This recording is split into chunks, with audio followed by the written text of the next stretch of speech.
But I guess hello there, everyone. Happy Friday. Hope you are doing good. Uh, Hope you all had a bug-free week. And today, welcome to our SwiftUI Fundamentals Part 2 session. We are going to talk about a lot of stuff, but let's wait for a minute and see. Let people Hmm. join and Yeah, guys, be let's comfortable. I might be give it a little about 2 minutes so that other folks can join up, and then we could start up on with a session. It's pretty jam-packed session, I would say. So keep your heads on wheel, if that's even a word.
I guess we could start it now. It's almost 8 2.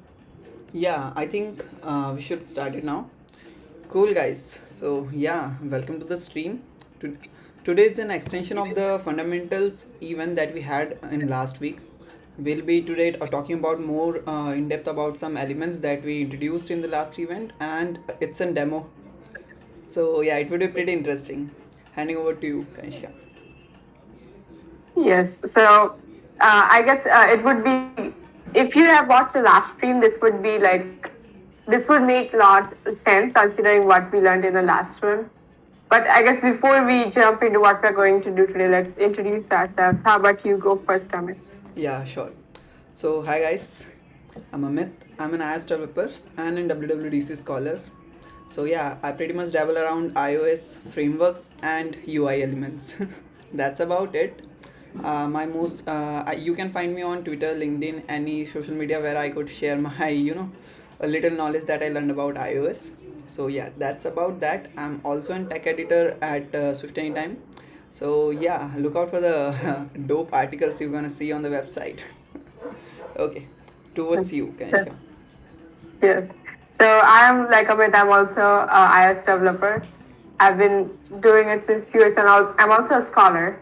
I, just like him, I write technical articles at Swift anytime, and today we are going to present about certain things here. We're going to talk about UI components, few UI components. We'll go through it, how it works, and with some actual code, not like just talking. We are going to have some like coding stuff of how you could initialize those components and what previews it gives. And along with that, we're going to talk about a list.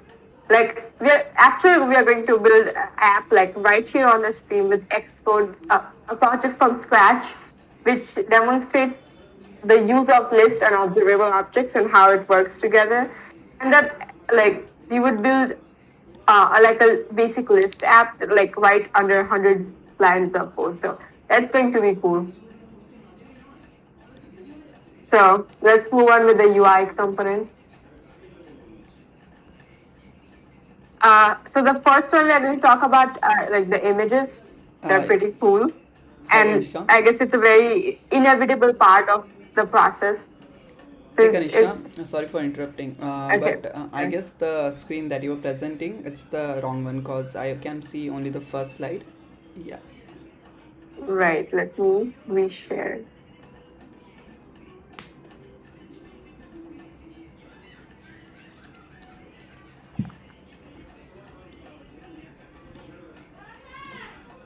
Is this visible? Yeah, it's visible now. It's good. Okay. So about images, right? So let's see what code we have written and how it goes. We have an image here, but well, wait, the picture is not that distorted. I guess Amit and I did a mistake here because the image is too distorted, Ye- right? Yeah, I guess the We image have is. this initial. I guess the image is bigger than the device size or something. Is it? Yes, it is. I mean, yes. I guess I missed something. I missed the resizable thing. But I mean, even if I add that, it's not like I can see it. Like it's so distorted. It's not. It wouldn't give this app to someone and be like, "This is what I made," because look at it. It's not even presentable. Yeah, it looks like it's distorted in horizontally, squished. Yes, it's squished. But then we could fix it with the image content ratio thing. Like, but before we move to content ratio, let's first talk about the resizable thing. And firstly, the init. So, like, if I have some asset in the asset folder or in the like the folders in Xcode, I could basically just use that the name of the image and present it. But we could see this is not enough. Like, if that frame is bigger than the screen or it's small, there will always be like image ratio issue. So we could fix that like by adding the resizable. With this, what we basically say is, yeah, this image is resizable. It's not going to be like it's not taking up the whole frame or whatever. We could make more changes to it. We could change the content ratio and do more stuff to it. So first, the first step is to add this. Then we could learn we add the image content ratio. So for that there are two majorly used types. Those are fit and fill. So as you could see the picture top left. When we say fill, what it does, it fills the frame such that the image is not squished, but it takes most of the frame as possible. Like you could see here on the top left. And then there's fit, which is like it should fit the frame without getting it squished. So we could have that fit and fill, which is we are going to use throughout the app. And here is how I fixed it. I made it so it fits that given frame. And now it looks better. It looks presentable. Yeah, it does. Yes. So I guess Yes, it's fill and this fit, both of these content modes acts like the like behavior this image should if the frame is smaller than the image itself. Is it? can you repeat it? I didn't get the question. Yeah, I was just trying to guess like this fit and fill. This both properties it affects the image behavior if the image size is bigger than the frame it's been put it in. Yes, it does. So I guess this is mostly it's like you could play around with how it fits in the frame and how you could change if it's squished or not, all that. So it's a cool thing to experiment. Like if you ever open up Xcode and have these images, you could be like try these different content modes. But okay, now that we have got this image in a presentable way, let's move on to the next. That is adding a system image, which is very easy and easily configurable in SwiftUI. Like here, I have this SF symbol of house here, and I just wrote that symbol name and wrote that, and again I changed the foreground color just by foreground color. And one thing about SF symbols in Swift, like SwiftUI, is it basically acts like font. Like I could change the foreground color. I could have like font size, a large shadow. I could add something like that. So it's easy to configure. I could change the color. I could have different sizes. So yes, that is system SF symbols in SwiftUI. And then we also have UI images. Like you could, this is something from UI kit we could use here. Add its UI image here, and here you could see I use the initializer of the SF symbol of house. So it's visible here. But one thing you would wonder is why would you use this a UI image one, a UI image initializer in an image when there is SF symbols and I could add it from the assets? Like, what is even the use case of the UI image? So there are there are certain things you could do with UI image that is maybe not possible in UI kit. I mean in SwiftUI. Like in UI image, you could do different rendering and graphic stuff. You could add filters. You could uh, do more like vector related stuff in UI kit, but that won't be possible in SwiftUI. So I guess that is a one big use case of why would you would use UI image over the normal asset pictures. So yes, that's about the UI image initializer.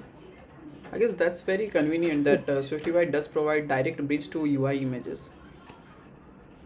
Yes, and that is what makes it so, I wouldn't say ready to for production, but almost near to ready for production. Yeah, it does. So yes, I guess moving on to the next, we will talk about text, the very basic one. Like if you see any code example at Apple, it's just like text hello world. Very fundamental stuff we use in SwiftUI.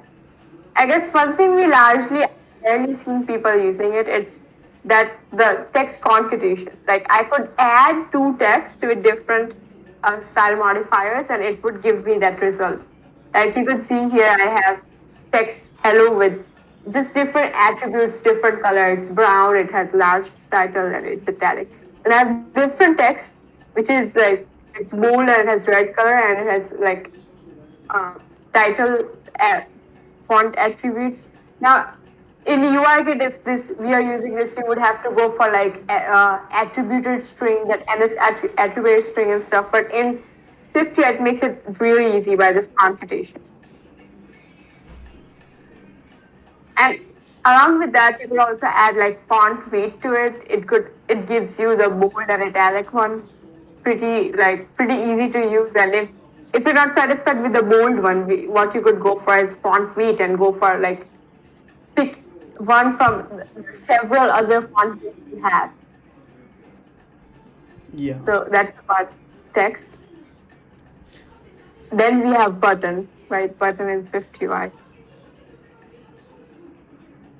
So I guess the basic initializer that we're all familiar with is the one with text. All I could do is I could give a text and I could give an action. Pretty easy one, pretty easy to incorporate. And then there is the one with like a custom one where you could give any view, you could add any view to it. You could even add an image, you could add some custom shapes, anything to it, and you could use it as a button, like the button. So like for example, here I have a like big button which says share, that label. So firstly, I'm using the label. I guess we talked about it in the last session. It's basically like you're using an SF symbol and an image in an 8 stack, but it's like configurable in a better way. So we have that share button and that share SF symbol. Then we have the font, we made it so it's large. And also keep in mind, if we were using an 8 stack and we had that SF symbol and the text, I would have to configure it. I would have to go to both of the elements and be like the font, dot font is dot title. But since it's label, I could literally just be like dot font title and it would configure it for both. So that's quite convenient in labels. Yeah, that's pretty neat. Yes. And for doing some alignment and spacing stuff, what I did was padding, and I gave the foreground color of white and background color and corner radius, and then we have this little fancy orange button of share. And what it does, it prints button tapped every time it's tapped. So That's cool. that's about it. Also, I've rarely seen people use it, and that's why I want to bring that up in this presentation. Is the button style. Like we always go for the custom style, like or go make our own. But if we truly want to bring a native experience, what we could go for is button style. We could just be like I have a button and I could just add a button style and that would give so much native effect to it without even putting so much effort. So, and I guess not just button style, for any UI element, if you just be like text, like if you're using a text, you could be like just text style, and there would be an enum with lot of options. Same with picker, or like any view in SwiftUI for that matter. There are a lot of styles available, but I've rarely seen them being used. So Yeah. this is one thing I wanted to bring up. Okay, now it's something cool. So what we're going to do is we're going to build an app, like a list app, where there are different, like there's a list, and every time we click the plus button, for sake of simplicity, what we're doing is button it just says item plus like a number up from the current amount of items in the list, and this all is done in an observable with the use of observable object, and it's all under 100 lines of code. So you could see like in under 5-10 minutes you would build this in front of you in like less amount of time, and it will also show how wonderful and powerful SwiftUI is. So for that I will have to exit the presentation and let's go to Expo. Let's create a new project. It's one of the best feelings after like creating a new project. Feels so fresh.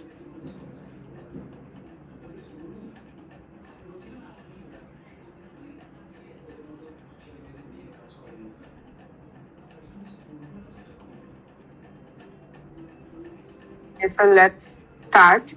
So let's load the preview first.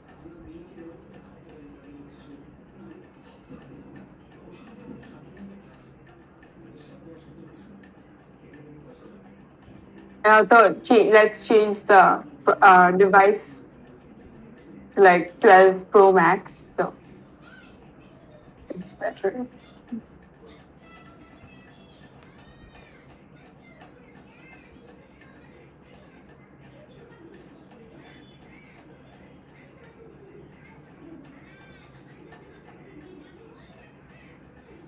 I believe there's a question on our YouTube stream. Yeah. Let's check till the preview loads. Yeah, so yeah, let me read it to you. So it's from Nalin. He says, do you guys think that Swift UI should be backward compatible to iOS 13 so dev can free to pick Swift UI? Like basically the features that are available in iOS 15, should that be backward compatible to iOS 13? Would be great because then a lot of other companies would be using it. Like if you see the biggest barrier for people to use it is the compatibility. So Yeah, I believe it would be great add-on. if Apple someday in future makes this happen, yeah, it would be a great, things to have. Cause having Yes. that n minus 2 barrier, like the current iOS version minus the 2 version, that is iOS 13, is the current version that we could use in production. So yeah, having all the components that are supported in Swift UI, you can say 2, compatible with iOS 13 would be a great thing to have. Yes. Definitely. So okay, now that along with that, now that we have loaded the SwiftUI preview, let's firstly start with the list. I'll remove this and I'll make a list. And for now, I will just have a like test string. So as I showed in the GIF yesterday, not yesterday, like 5 minutes ago, um, I also have a plus button on the right. So we'll add that. But before that, let's make an observable object. Let's call it view model.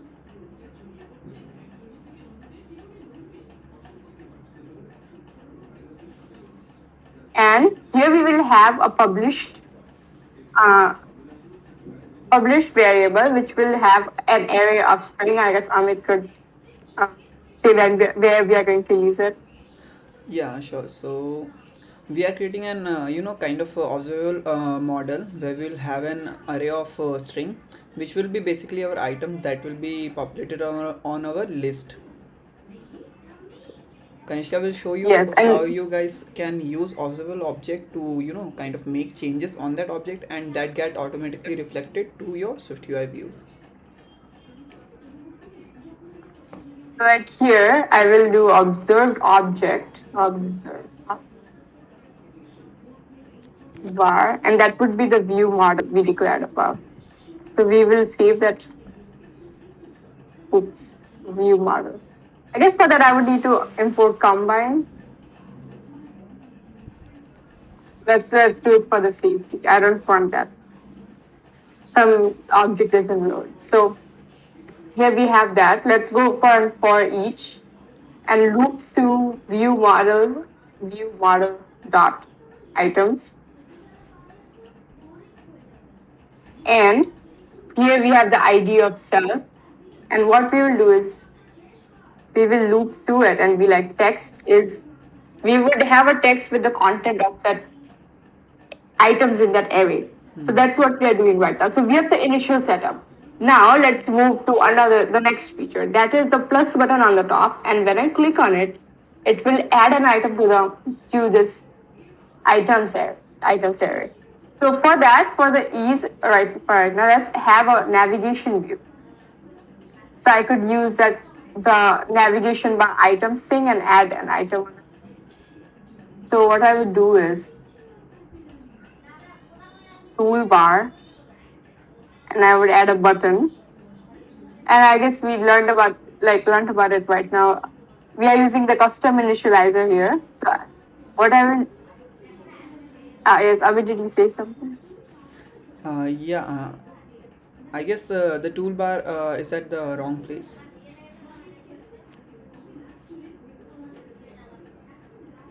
Oh, right. I see the mistake. Too many brackets. Yeah, this happens. Cool. Though, like while Kanishka is typing this, let me brief about the code that has been written. So we created an observable object, which is our view model, and then we created an used an property driver named observed object, which basically subscribes to this observable object, and whenever some changes happens, it updates that particular view that is subscribed to that published variable. Yes, and now I'm building like now. uh, I did a mistake. Extra bracket. I see. So here you could see that I have a plus button now.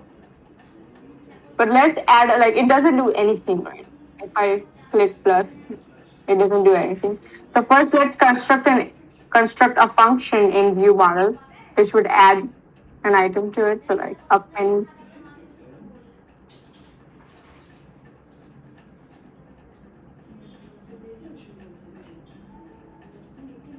And what it would do is attend items that append. You would have the same, like for the sake of simplicity, or but we could have like a text field with alert and like get the content, but for sake of simplicity right now, let's just add an item with items count +1. So it's the next element. So every time this button is clicked, I would be like view model dot append item. Okay, we don't need to have a string. We already have Yeah. preloaded that. Here. Let me load this.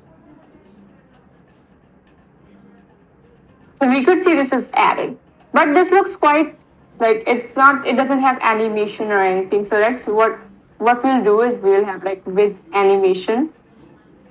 It's so easy to add. Like if this were UI kit, we would have to like go for some complex UI view dot animate. Not too complex, but it would take like a decent amount of lines, like 3, 4 at least. And here with just one line, I could add this, and you would see it's having this kind of animation. So, okay, so we have the items in here. We have you could add items to it. But what if I want to delete one? Let's also add that quick. So, for that, there's in this here, like, we have this text. So, in the for each, what I would do for every element, I would add a swipe action. So, And here I would add like a trash button, like the standard trash button. Well, here I could go for this thing, like for a label, and I could be like image system image is trash. But SwiftUI provides this way to add a role to it. If you see, I'll show you this initializer. So I could add a destructive role showing that I'm going to delete this item. So that's a destructive role. So it would add just red contents to it. Then I could add an action. We will add that later, delete item. And then the label. So for label, I could be like image.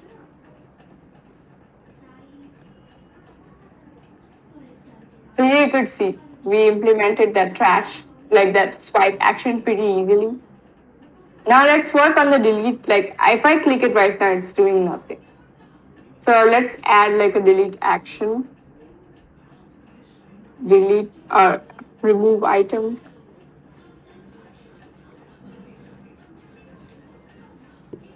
So what I would do is, firstly, I guess Amit could go for that. I'll write the code. Yeah, sure. So in this part of code, we will directly remove the items with this particular name itself from the array, so that it's the our data model is updated. Cause our data model is in published variable, it will kind of notify the subscriber that is in case content view, and the content will updates its content to reflect that changes. Yes. So here what we're doing is, wait, I guess I did a syntax here. We have this method, and every time the button is clicked, what I would do is delete item, and I would add this string. So okay, it works now. We could delete it.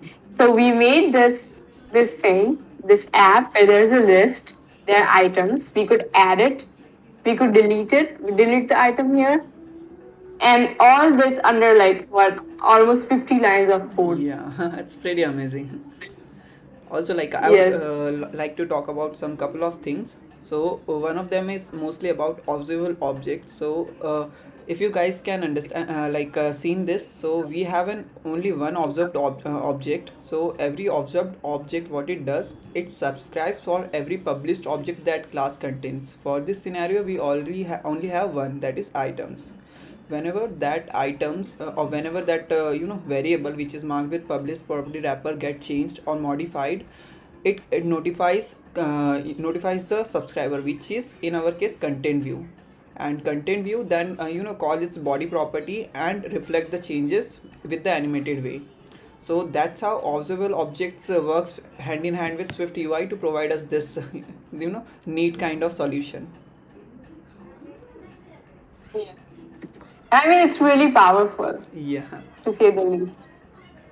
So I guess we are done with this demo part. Let's move back to the presentation now. cool stuff. So we built this, right? It was pretty cool. So before we move on, So yeah, guys, also like if you have any questions regarding previous slides or the demo, you can blast off the chats in Discord or YouTube, and we will answer it right away. Cool. Also, one little announcement from Kanishka for today. Yeah, go ahead, Kanishka. yes. So what we are like, we have been working on this for long, and what we are doing is we are introducing this Swift Anytime UI, which it's a revolutionary way to write like build UI in Swift. It's pretty easy, and the syntax is pretty cool. And we are launching it today. And I guess let's check more about it. And I believe you all will be happy, like would be excited for it. It's pretty dope. Okay. There was before that, let's check today's date. It's 1 April. So I guess happy April Fool's Day. So I guess this is the end of the presentation here. We built some pretty cool stuff, and we learned about new stuff too. So also, if you all believe that whatever we do, the articles we write and the events we do, if it brings any value to it, like it would be cool if there's this Swift hacking with Swift voting going on, and we are nominated as Rising Star. It would be pretty cool if you would vote for us. It's like a way to show that we support it. I guess we have a question from Discord. Hmm. Yeah, so I How was. we could Yeah, you can. Go yes, ahead. how we could create view according to screen size with geometry reader for all screen sizes. Yeah, that's a nice question, Arpit. So, as far as I remember, a geometry reader passes through your geo object, basically an object which contains trait properties. And in the trait properties, you could find the size classes for different kind of screen sizes we have available. And according to that, you could create custom layout, switching over to that. Yeah, so if you want to ease that, what I'll tell you what you could add. Like even people always go for that one, but there is something called UI screen.main.bounds.frame. So if you just want to access that property of that, like the frame property of the screen, you could use this instead of going for a geometry reader. Because Hmm. I mean, if you're going for 2 minute geometry reader, at some point it kind of messes up your code and reduces the code readability. Hmm. This is the one thing you could go for. Yeah. Yes. So I guess if you all have more questions, keep asking on the YouTube chat, or you could even tweet to us maybe after the event Hmm. and show about this. But yeah, I guess this is the end of our presentation. Uh, so if there are any questions, keep asking. But again, it's just the end of the presentation where it's start of something new. Like from here, what you learn, how you apply that is what actually matters, and that's how the impact is created. So yes, I guess I'll stop sharing my screen then. Sure. Also, like to promote one thing that Kanishka mentioned. So that was like using view styles. So if you have seen that button has quite some view style, like prominent and that stuff. And this view style is available in SwiftUI for all the other elements too. Like table view has list styles. Sorry, the list have list styles. Button have button styles. Navigation view has navigation view styles. So this is kind of pre-made UI customization provided by Apple. We what we could use without any further customization needed, and make our app look more richer. So yeah, do kind of try to use it more in your projects. So I've also seen that people does not use this view styles more oftenly. So yeah, that's a pretty neat thing to add on the slides. Yes, and I guess with that we also like talk a lot about human interface guidelines and what stuff is there. So always before jumping into view, it would be pretty nice to take a look at that. Or even the best is developer documentation. Hmm. Like it's literally the treasure with where they have mentioned every like element in there and like all the styles and methods. So always we always forward about that. But, what do you say? The human interface guideline and the documentation. Hmm. Also, like while we were presenting the button in the list demo itself, we have used dot destructive. So it does add that red tints too, but it also helps in the accessibility part too.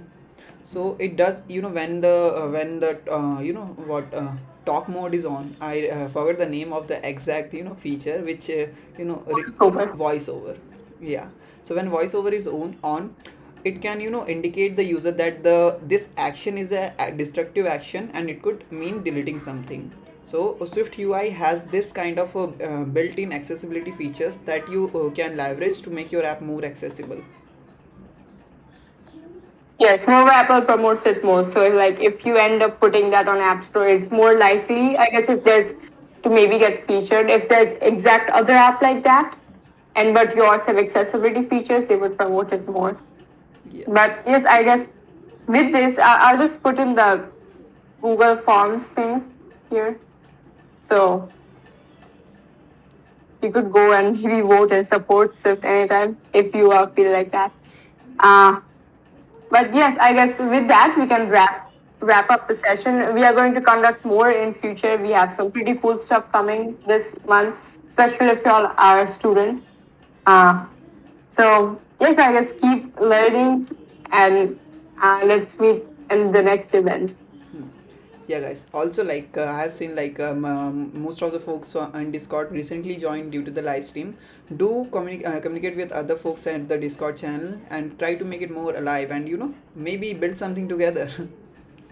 Okay, with that, we are ending the session. And if you have any questions related to slides, or related to session, or Swift UI in general, or iOS in general, you could tag us at Twitter and ask the question right away, or you could post the question in Discord channels. We're always open for that. So yes, I guess with that, let's wrap up the session. Hope you have a wonderful weekend. And yes, I'm ending the session. Yeah.